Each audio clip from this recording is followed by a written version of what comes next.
You're going to go to Settings, Email Services. You may get a pop-up like this, in which case you can just click on Create Dedicated Domain. If you don't get a pop-up, you're going to come right here where it says Dedicated Domain and IP. Then you're going to click Add Domain.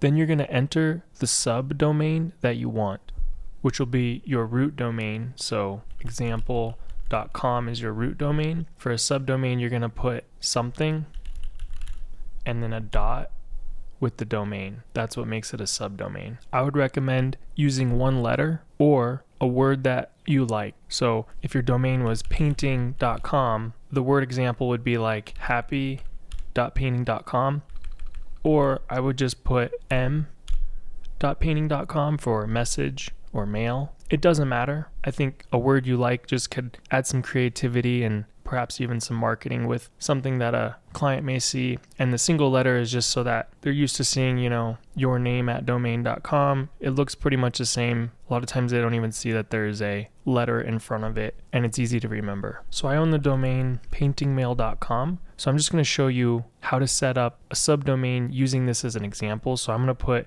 m dot before my domain name. So I'm going to press add and verify. Now some host providers like Cloudflare and GoDaddy will allow the CRM to connect to it and manually input the records on your behalf, while others will not. So if you press continue, you'll know if you're able to or not. And if you're not, you're just going to have to add them manually. But I'm just going to press add records manually to show you. This will work no matter what. So you can always do this method. So I'm going to press add records manually. And these are the records that we're going to add. We're also going to add a DMARC record, which isn't necessary, but will improve the likelihood of your email going to the inbox and not being considered spam. So there's a lot of different hosting providers out there. One thing they all have in common is you'll be able to edit your DNS records. So wherever you bought your domain at, Namecheap, GoDaddy, you'll be able to get in there, go to your domain, and you should be able to fiddle around, find the settings, and be able to edit your DNS records. You want to get to there and add it. I'll show you a couple examples. This particular domain I have on Cloudflare. So I just go to manage domain, and then right here it says update DNS records, and now I'm where I can add records. This is what it would look like in HostMonster, and this is what it looks like in SiteGround. I'm just going to show you how you do it on all of these so you can get an idea. They're all almost the same, but there can be a couple differences. So there's 3 kinds of records we're adding: 2 text records, 1 CNAME, and 2 MX records. I'm also going to add 1 more TXT or text record for the DMARC. So in my Cloudflare, I'm going to press add record. The type is a TXT. So I'm going to select TXT. You can press copy here for the host, which is the name here. I'm going to press paste. TLT I'll leave to auto. If it makes you choose or you want to choose, I always go with the lowest amount possible, but I'm just going to leave this to auto. The content is where we put the value, so I'm going to press copy, paste, and that's it. Some providers like Cloudflare will allow you to put a comment. It doesn't do anything or affect anything. It's just for your reference so you can remember. So I could put setting up subdomain for email and CRM. I'm going to press save. Now, if you were to do that in HostMonster, they separate the records like this. So you would just come down to TXT, press add record, and do the same thing. You would copy and paste the host here, and the value you would copy and paste here. TLT, I would just do 4 hours. It's the minimum, and press save. SiteGround looks like this. So you can see they're all pretty similar, but can be different. This is where you would paste the host. So this right here, copy, paste it here. The TTL, I would change to the lowest. Not a big deal if you left it on 24 hours. They both work and it won't affect your email. And then for the value, I would copy paste this and put it right here and then press save. And whatever provider you're using, it's going to be some kind of similarity. So let's go ahead and add this TXT record. So again, I'm going to press add TXT record. I'm going to put M, because it's not a root domain, it's just M. Then I'm going to copy this, paste it into the content, add a comment if I want, press save. All right, now let's add the CNAME. So I'm going to go ahead and copy the host, come back to here, press add record, CNAME, paste. All right, so now we're going to go copy paste for the value. We're going to put it right here under the target is what it's called in Cloudflare. All right, and then one thing that is unique to Cloudflare is you'll see this proxy status. You're actually going to want to turn that off when adding the CNAME. Again, you can leave the TTL to auto, and then press save. All right, now we're gonna add 2 MX records. So I'm gonna go add record MX. I'm just gonna put M for that. I'm gonna copy this, paste. Now for priority, you can put any number between these. I'm just gonna put 0. It doesn't matter what number you put as long as they're between this. Press save, and then I'm gonna add the other MX record, paste.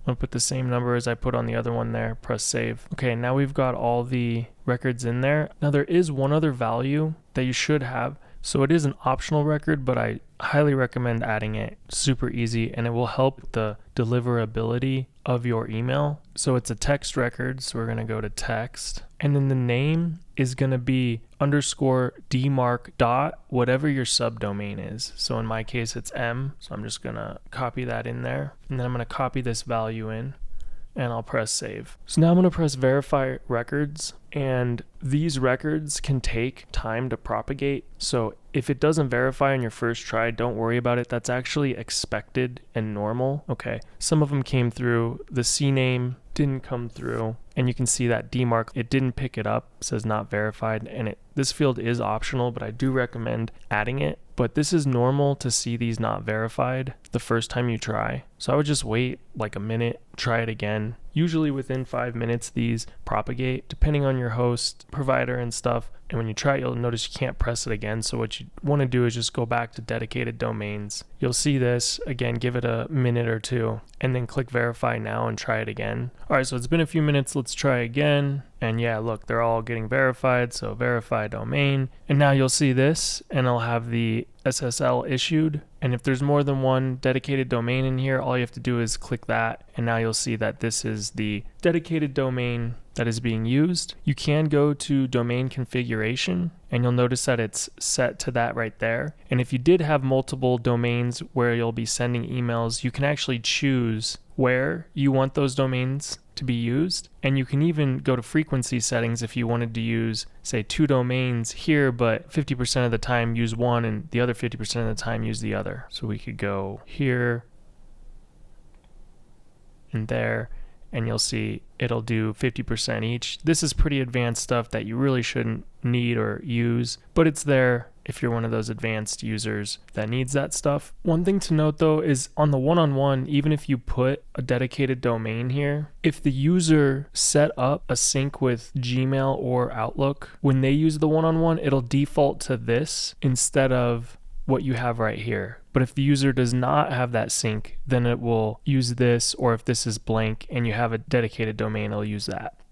Now, one last thing to be aware about, when a user is logged in, whatever email is under their profile, if we go to settings, profile, this email right here is what'll be used in the one-on-one conversations. So if I wanted to send this person an email, it'll default to that. You can change this manually, but the default will be whatever's used in their profile. So if you wanted to change that default, you would just change the email in their profile and press update, and it'll default to that email. All right, after you've set up a subdomain, you'll go to settings, email services, in the same place, and you're going to go to this reply and forward settings. And what you'll notice is when you send an email through like an automation, you'll notice that you can send it and have it say it's from your root domain. So you can see this is paintingmail.com, but it's always going to say reply to the subdomain. So if I hit reply here, it's going to be replying to that subdomain. So when you email a client, say through an automation with the CRM, and they reply to that email, it's going to show up in the CRM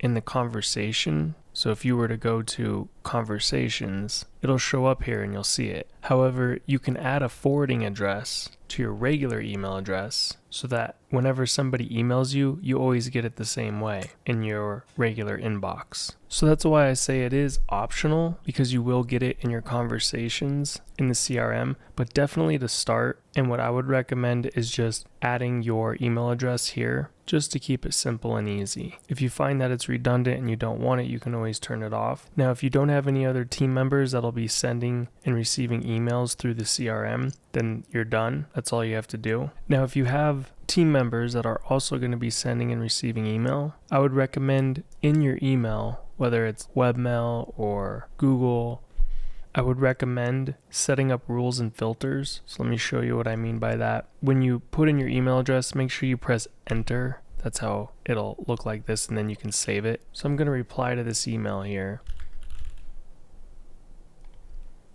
And then I'm going to go to this email address.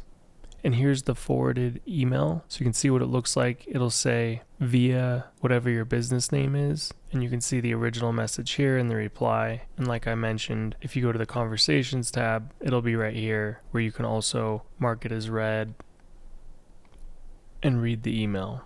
Now let's say that you have team members and this was, instead of Shane, it said Tony, and I'll have the subdomain. So you would take this and create a filter. So I'm going to say all emails that are from here, create filter, and I would say skip the inbox because I don't need it. And then I would forward it to Tony or whoever the other team members are and set up a filter for each one. That way, if anybody replies to their subdomain, Tony at m.your domain, it will go to their actual email inbox, which is what they're used to when they get an email. It shows up in their inbox. Another cool feature is if you're using Gmail or Outlook and you do have the sync, if they were to reply just from right here, it would still show up in the CRM because of that sync. But if you're not using Google or Outlook and you replied from your email, the CRM wouldn't know about it, so it wouldn't be in there. So if that's the case, it's best practice to just use this as a notification. Oh, I got an email, come into here, hit reply if you need to respond.